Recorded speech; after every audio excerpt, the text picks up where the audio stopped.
안녕하십니까? 안녕하세요. 요즘 뉴스에 많이 나오시던데요. 그러게요. 굉장히 유명해지셨는데. 오세훈 시장님 덕분입니다. 뭐 유명해지신 소감을 한 말씀 좀 해주세요. 뭐 이렇게까지 거론되고 싶지는 않았는데 네. 일단은 뭐 감사한 마음 조금 있고요. 그리고 조금 유감스러운 마음도 조금 있습니다. 뭐 제가 사실 뭐라고 이 미디어 대변인 자리 하나 뭐라고 서울시장 출마 자체를 타진하니 많이 하니까 좀 괜히 시끄러워진 경향이 있지 않나 싶기도 해요. 그러니까 이게 어쨌거나 우리 당 차원에서는 좋은 소식은 아니잖아요. 예. 네, 어쨌거나 현직 서울시장이 30대 당직자 2명과 뭐 어떤 이렇게 좀 대척점에 있다라고 하는 것 자체가 굉장히 좀 모양이 빠지죠. 국민적으로 봤을 때. 그래서 예. 저도 전데 예. 이게 좀 전체 선거에 도움이 되는 방향인가에 대해서 좀 더 고민을 해주셨으면 좋겠고요. 제가 또 들어보니까 듣자 하니 오세훈 시장 측에서는 또 억울해한다고 하더라고요. 왜요?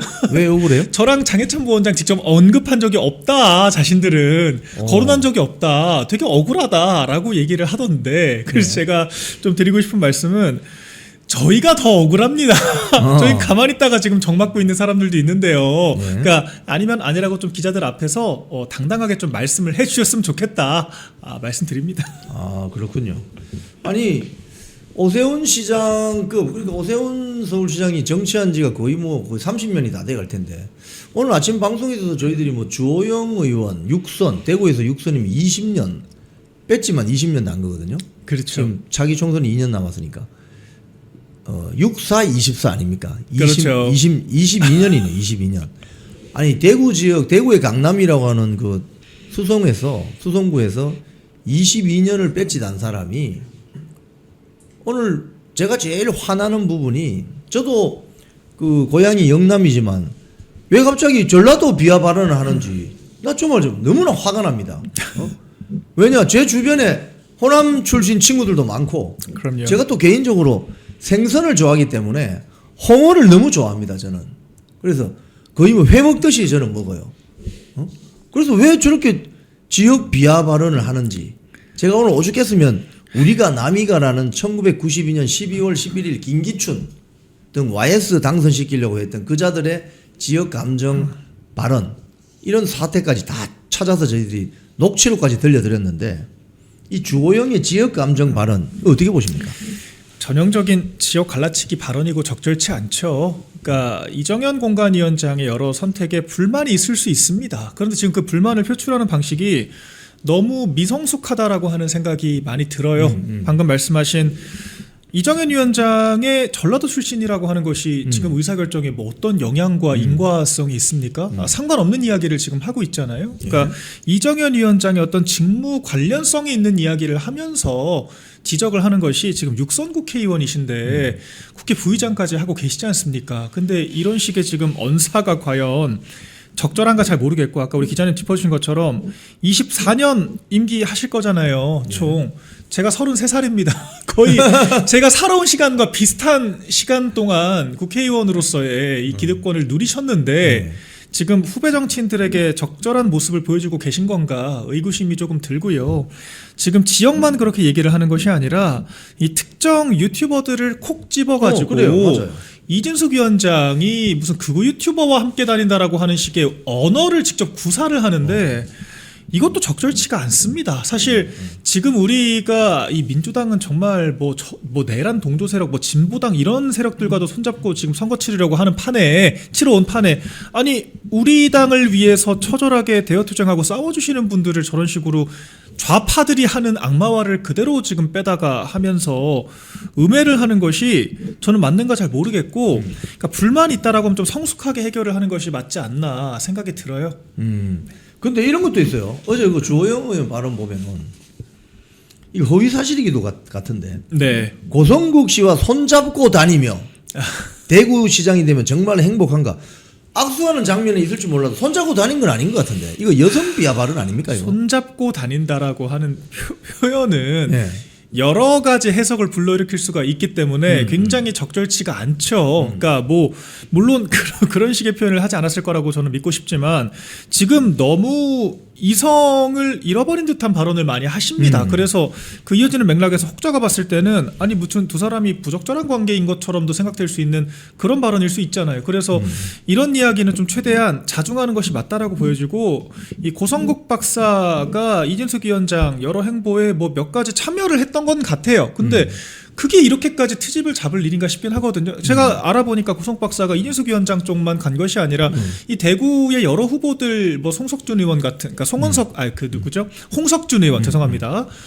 전 의원 같은 여러 행사에도 두루 참석을 하셨습니다. 그러면은 뭐 오겠다는 사람 막을 것도 아니고 그런 것들을 이렇게까지 생트집을 잡는 것은 적절치가 않고요. 저 우리 당 쪽 지켜보면은 오늘 우재준 최고위원도 그런 얘기 했어요. 이준석 위원장이 윤어게인 하는 사람인데 컷오프 시켜야 되는 거 아니냐라고 하는 맥락에 또 라디오에서의 발언을 했더라고요. 컷오프를 해야 된다면 윤어게인 이준석 해야 되는 거 아니냐. 대체 민주당에서 자당 후보들을 향해서 뭐 김어준 묻었다느니 무슨 뭐 어디 매불쇼 출신이라니 그러면서 비판하는 거 봤습니까? 대체 저는 이게 무슨 초식인지 잘 모르겠고요. 우리 당 후보들을 특히 최고위원이 그렇게 비판하는 것은 정말 적절치가 않다. 그러니까 과연 우리 당의 이 좌파들이나 쓸 법한 프레임을 스스로 뒤집어 씌우는 사람들이 누군가에 대해서 좀 돌아볼 필요가 있다라고 생각이 됩니다. 근데 이게 보면은 이제 공통적으로 지금 그 주호영 의원이나 또는 뭐 오세훈 이야기 조금 이따 하겠습니다만 공통적으로 다 쓰는 표현이 이런 게 있어요. 뭐 극우 유튜버들과 뭐 어쩌고 저쩌고 뭐 유튜버 어쩌고. 근데 유튜버를 안 하면서 지금 현대 정치 할 수 있습니까? 민주당은 개별 국회의원들이 다 유튜브 합니다. 정청래는 제가 어제 찾아보다 깜짝 놀랐는데 네. 구독자가 70만 명이에요. 그러니까요. 김병주 최고위원 같은 경우에는요, 거기는 의원실 직원의 절반 이상이 유튜브만 한다고 전해지고 있거든요. 그 정도로 심혈을 기울입니다. 그럼 그 사람들 다 극좌 유튜버들인가요? 국회의원들이? 극좌에 뭐 해죠? 그런 표현도 쓰지도 않아요. 그러니까 민주당이 유튜브 쇼츠 정치하는 거에 대해서는 오히려 그게 더 문제죠. 왜냐하면 그 사람들은 제도권에 들어와서 그렇죠. 쇼츠 찍으려고 무리수를 두는 거니까 그렇죠. 그런 거를 비판을 해야죠. 차라리 비판을 할 거면. 근데 멀쩡하게 자기 개인의 자격으로 그 스피커 활동을 하는 사람들에 대해서 민주당이나 뒤집어 씌울 법한 그런 악마화 작업을 우리 당에서 한다는 것은 저는 납득이 되지 않고요. 그럼 그렇다고 본인들이 그러면 조중동 레거시 미디어만 붙잡고 정치할 겁니까? 그렇게 해가지고 지금 잘 됐습니까? 아니잖아요.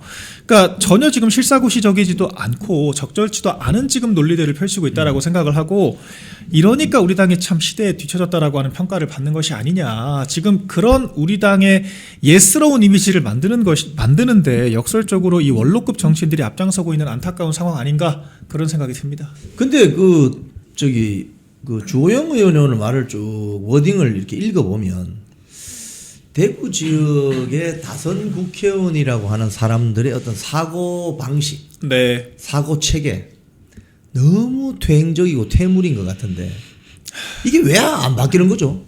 지금 대구시장 출마한 후보들의 이 선수를 다 합쳐보면요. 예. 17선이라고 합니다. 17선. 17선. 그러니까 초선, 뭐 재선, 그리고 5선, 6선 국회의원들 우르르 나오다 보니까, 근데 대구 국회의원 자리가 12개거든요. 제가 알기로. 그럼 12개 자리인데 거의 초대선급 의원들이 다 나왔다라고 해도 과언이 아닐 정도의 지금 선수인 거예요. 대구시장에만 그렇게 사람이 몰렸습니다. 그러니까 저도 이정현 이 공관위원장의 어떤 의사결정에 대해서 전적으로 동의하지는 않아요. 다 동의하지 않습니다. 그런데 사실 이런 현상이 문제적인 건 맞는 것 같아요. 그러니까 일종의 특정 우리 텃밭이라고 분류되는 지역에 대해서는 일종의 그 집토끼들이 만만하게 생각되는 건지 모르겠습니다만 무조건적으로 일단 출마를 해보고 보는, 그리고 자신 어떤 지역의 어떤 카르텔을 활용해서 지금 정치를 하려고 하는 그런 모습들이 너무 노골화가 되고 있기 때문에 이런 것들은 사실 대구 시민들께서 보시기에도 좀 눈살이 찌푸려지는 지점일 수가 있거든요. 그래서 저는 이정현 위원장의 모든 선택에 다 동의하진 않지만, 그럼에도 불구하고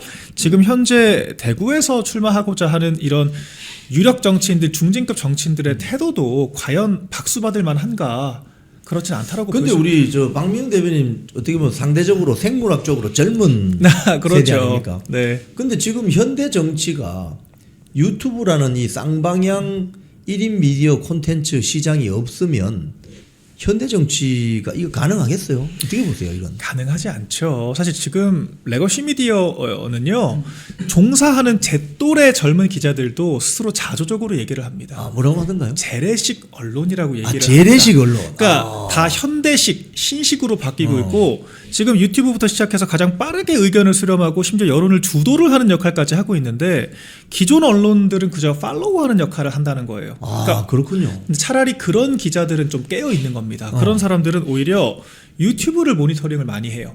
왜냐하면 유튜브 모니터링 트집 잡으려고 모니터링하는 것이 아니라 유튜브를 봐야 지금 양 정당이 돌아가는 걸 빨리 알 수 있다는 빨리 겁니다. 알 수 있다. 민주당 출신 민주당 기자들도요. 예. 거기는 무슨 유튜버라고 괄시하는 게 아니라 오히려 사장 남천동 이런 유튜브 보면은 아 거기 누구누구랑 직접 소통한다더라. 그래서 거기 메시지 좀 톤을 보면은 민주당의 기류를 읽을 수 있다더라.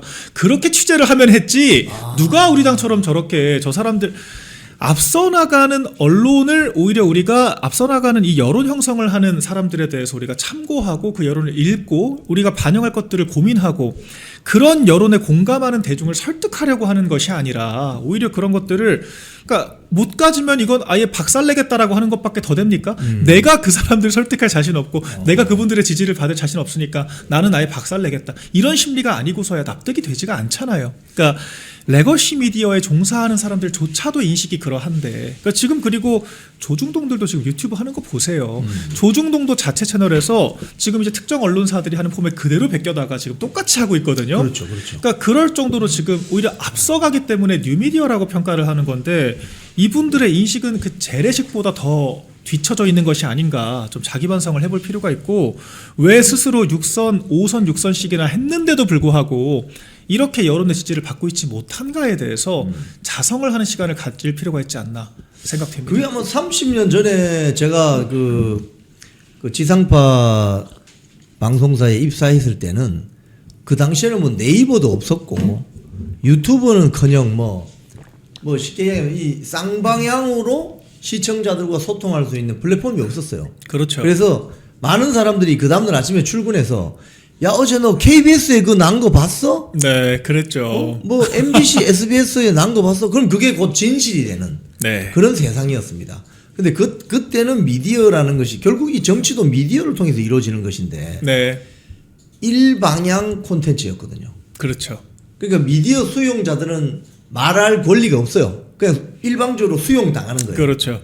근데 지금은 이 뉴미디어는 일방향이 아니고 쌍방향이지 않습니까? 그렇죠. 그럼 쌍방향 시대에는 정치 그러니까 국회의원들이나 어떤 정치의 패턴이 달라져야 되는 거 아니겠습니까? 그렇죠. 어떻게 달라져야 돼요, 이게? 그러니까 이게 한 줄 요약하자면은 지금 그런 얘기 하시는 분들이 바로 시대에 뒤처진 얘기를 하는 분들인 것이고요. 그러니까 쌍방향 소통은 원래 정치인의 상식입니다. 제가 봤을 때. 그러니까 유튜브가 있어서가 아니라 유튜브가 없다면 비슷한 걸 만들어서라도 쌍방향 소통을 해야 되는 게 정치는 아닙니까? 예. 그러니까 대중을 설득한다라고 하는 이 정치의 기초조차 갖추지 못하고 있다라고 하는 거죠. 이 미디어 소화 방식을 언급할 것까지 갈 필요도 없이 아니 우리가 사람 있는 데라면 어디라도 가야 되는 것이고 우리가 무슨 좋은 표 나쁜 표 따로 있습니까? 뭐 전과자들은 표가 없고 우리 뭐 전과자 아닌 사람들은 10표 행사합니까? 아니잖아요. 우리 같은 한 표입니다. 중도도 한 표고 보수도 한 표고 진보도 한 표예요. 그럼 우리가 누구라도 내 편 들어줄 수 있고 내 말을 들어줄 수 있는 사람이 있다면 아니 정치인들 선거 때 되면 시장 왜 갑니까? 저작거리 왜 갑니까? 노인정 왜 갑니까? 거기다 한 표 받게 읍소하겠다고 가는 거 아니에요? 근데 그런 것들은 하면서 왜 우리가 특정한 플랫폼을 통해서 수천 수만 명이 모일 수 있는 공간들은 괄시를 하느냐 이거 자체가 앞뒤가 맞지 않다는 거죠. 제가 봤을 때는 이 유튜브 무시하는 분들은요 시장도 안 나가실 것 같아요. 왜냐면 그분들은 그냥 적당히 그냥 공천 받아가지고 육선할 수 있는 그런 자리 계시니까 그렇지 않겠습니까? 그러니까 전혀 이 대중을 상대한다라고 하는 처절함이 없는 거예요. 그냥 옛날 정말 재래식 방식으로 그 조직표 모으고 이권 나누고 이 지방 기초 의원들 이렇게 막 자리 나눠주면서 이런 식의 정치를 지금 하고 있는 거 아니겠습니까? 근데 그게 현대 이 대중 정치라고 하는 문법에 전혀 부합하지가 않는다는 거죠. 시대에 뒤떨어지고 있다. 그런 것들을 자랑스럽게 자백하는 것이 과연 유권자들에게 매력적일 것인가? 이 고민이 필요할 것 같습니다. 제가 2년 전에 그 총선 예비 후보 등록해서 제가 네. 그 빨간 잠바 입고 그 피켓 이렇게 목에 거는 피켓이 있어요. 피켓 그렇죠. 걸고 그게 꼭 보면 이제 4월 총선이기 때문에 뭐 빨리 움직이는 사람은 12월부터 움직입니다. 그러면 1월 달이 제일 춥지 않습니까? 네. 그럼 바람이 엄청 불어요. 제가 이제 부산에서 그걸 했기 때문에 부산이 또 바람이 많이 불어요.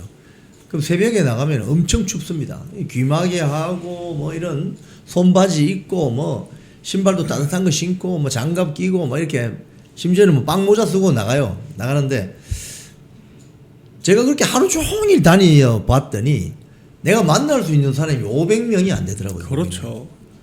명함을 이거 나눠주고 명함은 뭐 한 1000장까지는 나눠줄 수 있겠죠. 뭐 지나가는 사람 계속 뿌리면 되니까. 네. 근데 만나서 악수하면서 얼굴을 보면서 뭐라도 한마디 할 수 있는 사람 제가 대충 카운팅 해보니까 500명 정도 네. 하루 종일. 뭐 저도 뭐 중간에 저 피곤하면 잠시 눈을 붙이기도 해야 되고 또 밥도 먹어야 되고 또 뭐 회의도 있고 뭐 행사장 인사도 하러 이런 게 있지 않습니까? 그래서 실질적으로 제가 다니면서 이렇게 인사를 해보니까 한 500명이 안 돼요. 네. 근데 지금 우리 지금 유튜브 지금 3,800명, 4,000명 가까이 보고 있는데 네. 이런 자리에서 이렇게 순식간에 그냥 얼마나 소중한 자리입니까? 수천 명, 많이 볼 때는 10,000명 이상도 보거든요. 그러면 이렇게 볼 수 있는 공론의 장이 있는데 네. 야 유튜버 뭐 저 말이야 이렇게 하면 이거 정치 안 하겠다는 소리 아니에요 이게. 그러니까 저는 이해가 안 돼요. 그러니까 특정 플랫폼을 저는 지적한다는 것 자체가 지금 달을 봐야 되는데 스스로 손가락만 보고 있는 겁니다. 중요한 것은 사람들이 모이는 곳이라면 어디든지 가서 설득을 해야 되는 게 정치인이라고 하는 그 직분 자체를 당연합니다. 망각하고 있는 거예요. 당연합니다. 그러니까 뭐 지상파 보는 사람들은 뭐 10표 행사합니까? 그렇지 않잖아요. 똑같은 한 표고요. 오히려 이 유튜브에서 여론을 주도해 주시는 우리 고관여층 분들께서 일당백이라고 저는 생각을 하거든요. 단순히 표만 행사하는 것이 아니라 그냥 막연한 지지를 보여주는 것이 아니라 적극적으로 여론을 형성하는 역할을 또 하지 않습니까? 그런 것들이 다 정치 연장선에 있는 것인데 이런 기능 자체를 아예 다 간과하고 있다는 거거든요. 그러니까 사실 굉장히 정치인 시대에 뒤처져진 것뿐만 아니라 정치인 그 자체로서의 애티튜드가 굉장히 지금 저는 적합하지가 않다라고 보여지고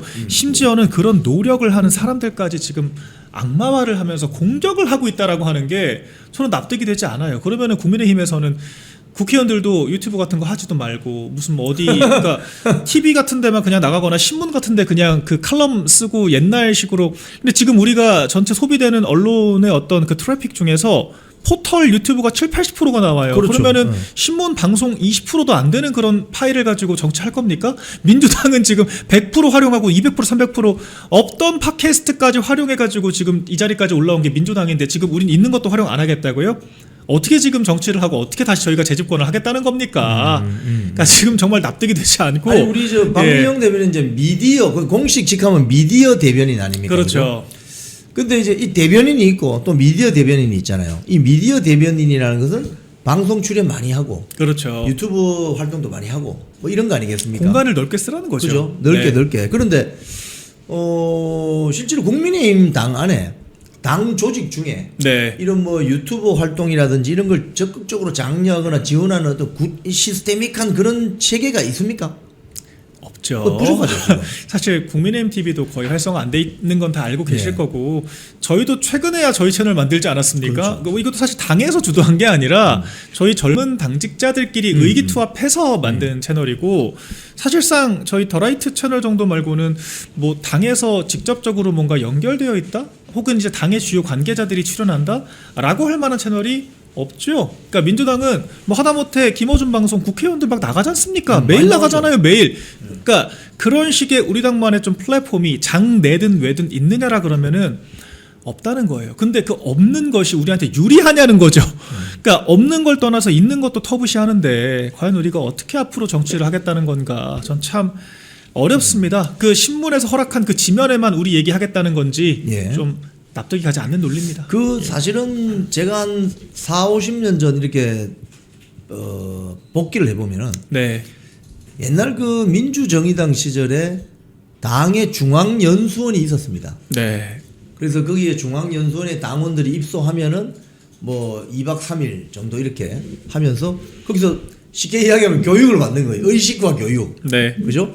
보수 우파 정당의 뭐 어떤 의식화 교육을 받는 그런 시스템이라도 있었단 말입니다. 네. 지금 중앙연수원 없잖아요. 없어요. 그러니까 당원들이 어디 가서 교육을 받을 만한 어떤 그런 공식적인 플랫폼이 없어요, 사실상. 그렇죠.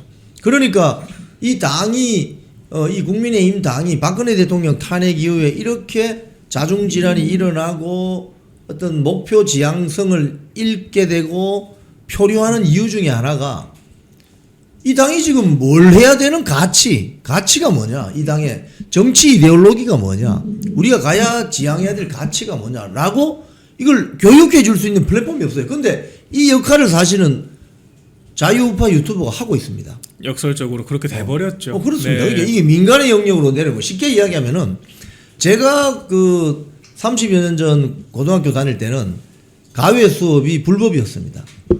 그런데 그 이후에 수능이 되면서 네. 학원 가외가 합법화 됐잖아요. 그랬죠. 그런데 그게 민간의 영역으로 넘어간 거죠.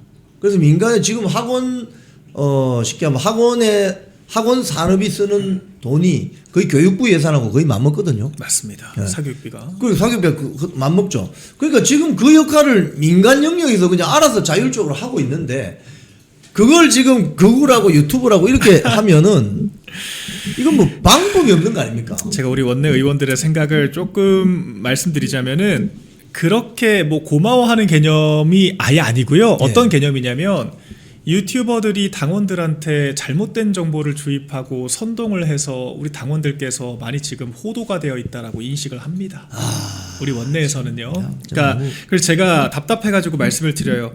우리가 이 인터랙션이라고 하는 거 사실 저희가 지금 이 자리에서 당장 뭐 합시다라고 하면은 우리 시청자분들께서 100% 따라가십니까? 이를테면 우리가 장동혁 대표 지지 철회하자라고 제가 얘기하면은 만약에 따라옵니까? 아니잖아요. 무슨 소리 하냐? 무슨 소리 하냐? 이상한 말 한다. 박민영도 이상하다. 그러실 거 아닙니까? 그러니까 이 상호작용이라는 게 서로 토론하고 서로 상호작용을 하면서 우리가 의견을 맞춰가는 과정인 거잖아요. 누가 누구를 선동하고 누가 누구를 경도시킬 수 있는 개념이 아니지 않습니까? 근데 그런 메커니즘을 이해를 못하니까 자꾸 저희한테 그 유튜버들한테 이 사람들이 당원들을 이상하게 지금 경도시키고 있다라고 생각을 하는 거예요. 그러면서 그나마 당이 이 사람들을 좀 계도해서 바로잡자라고 하는 사람들은 그나마 양반이에요. 그런 분들은. 그러니까 인식이 조금 잘못됐지만 대부분은요. 그런 당원들이 지금 40만 명이나 들어왔어? 라고 지금 벌벌 떨면서 무서워하고요. 내보내야 한다라고 생각을 합니다. 40만 명을? 그러니까 절연이란 표현이 왜 나오겠습니까? 그러니까 이 장동혁 대표 지지하는 강성층들이 당에 들어와서 대주주 역할을 하니까 우리 지분이 적어지잖아 라고 인식을 하는 것이고 이게 본인들이 재선하고 당에서 기득권을 누리는데 방해가 된다라고 인식을 하는 거죠. 설득할 자신 당연히 없으니까. 그러니까 저는 우리 당에서 그런 분위기들을 읽으면서 정말 우리 당이 문제가 많다. 바꿔야 될 부분들이 많다. 이 과거 뭐 당협 연수가 됐건 뭐 그런 뭐가 교육 시스템이 됐건 시스템 망가진 거는 당연한 것이고요. 지금 우리 당 돌아가는 거 보시면은 오히려 윤석열 대통령 덕분에 이런 당의 여러 결함들이 가려졌다라고 하는 생각을 저는 오히려 많이 하게 돼요. 그러니까 저는 오늘 새삼 이렇게 지금 광역단체장 후보 나간다는 분들 현역들이 나와가지고 전라도 어쩌고 하면서 이렇게 지역 갈라치기를 하고 이런 사람들이 어떻게 우리가 12개나 광역단체장을 먹었을까? 전 이 생각이 새삼 들어요. 이분들을 보면서. 그러니까 그래서 이게 참 우리 당의 이런 취약점 과연 대통령 한 사람의 책임으로 떠넘기는 것이 맞나를 전 더더욱 생각을 하게 되고 오히려 우리 당이 지금까지 너무 편하게 외부 사람들에게 의지하고 우리 당원들의 자발적인 희생에 의지해서 편하게 정치했던 것은 아닌가 정말 심각하게 돌아볼 필요가 있습니다. 지금 오세훈 서울시장 같은 경우는 네. 아예 대놓고 내부 총질을 해요. 무슨 소리냐면 제가 이런 비유를 쓰는데 수험장에 시험 치러 간 사람이 그 수험생이 왜 이 방에는 에어컨 안 나와요? 저 시험장 관리 감독관이 너무 보기 싫어요.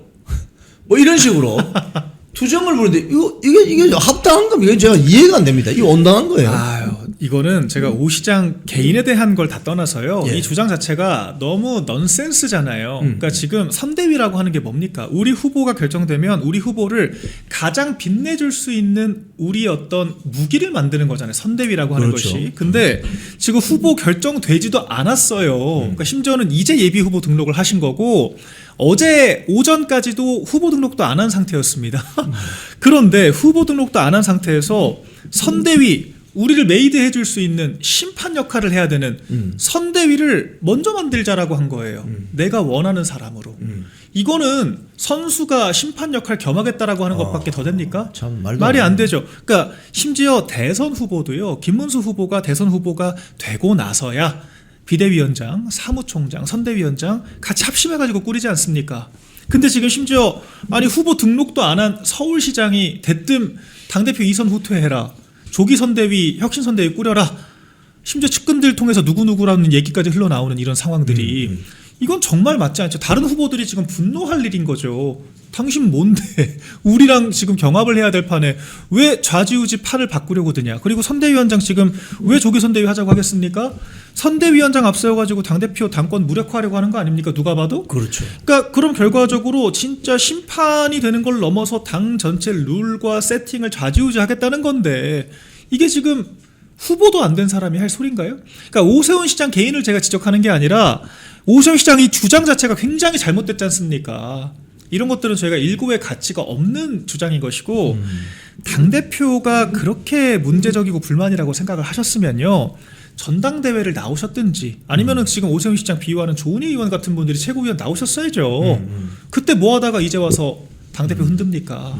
그러니까 이건 전혀 격이 맞지 않다 말씀드립니다. 근데 오세훈 서울시장이 이제 뭐 서울시장에 이제 후보 등록을 했으니까 경선은 하겠지만 그동안 그 현직 서울시장으로서 정원호 정원호 성동구청장 민주당 네. 여론조사 보면 갈수록 이렇게 격차가 벌어져요. 지금 그러니까요. 거의 뭐 10% 이상 벌어졌는데 그 지금 하는 행태를 보면은 당 대표 쪽으로 자기 전당대회를 염두에 둔 이런 행태 아닌가 이런 지적도 나오는데 어떻게 보십니까? 그러니까 이 지지율이 왜 서울시 지지율과 당 지지율이 동반 하락하기 시작했냐? 딱 시점이 언제부터냐면요.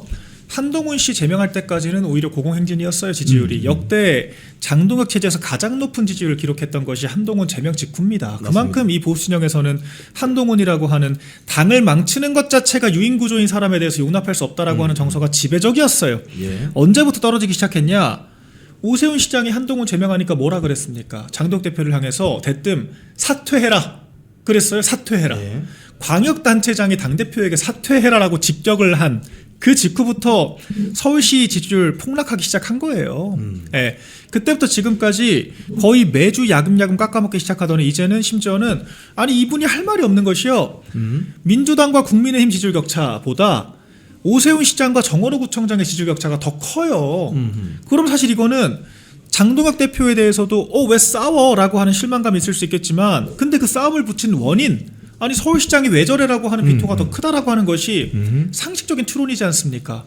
그럼 본인의 행보가 결과적으로 스스로를 깎아먹은 결과가 된 건데 그러니까 그 표현도 서울시를 재건하겠다라고 하시는데 지금 본인이 서울시정을 4번 심지어 최근에 5년 동안 책임진 서울시장이지 않습니까? 예, 예. 책임지는 위치에 있는 사람이 책임의 언어를 구사하지 않기 때문에 그렇죠. 저는 발생한 문제라고 생각을 하고요.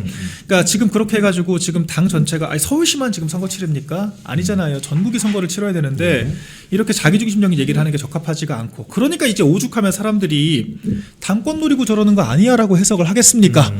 그러니까 근데 본인이 아니라고 하기에는 지금 출마 선언을 하면서도 그 1000자 가까운 텍스트 중에서 500자 가까이가 장동혁 지도부에 대한 비판이에요. 비난에 가까운 비판이라고요. 그러니까 이게 과연 단순한 지지자들의 지금 기우인가 아니면 실제 본인의 이런 잘못된 의도인가를 잘 살펴볼 필요가 있고 이 지지자들의 의심과 분노를 좀 정확하게 꿰뚫어 보실 필요가 있지 않나 생각을 해봅니다. 좋습니다. 오늘 우리 박민영 대변인 모시고 대담 나눠봤습니다.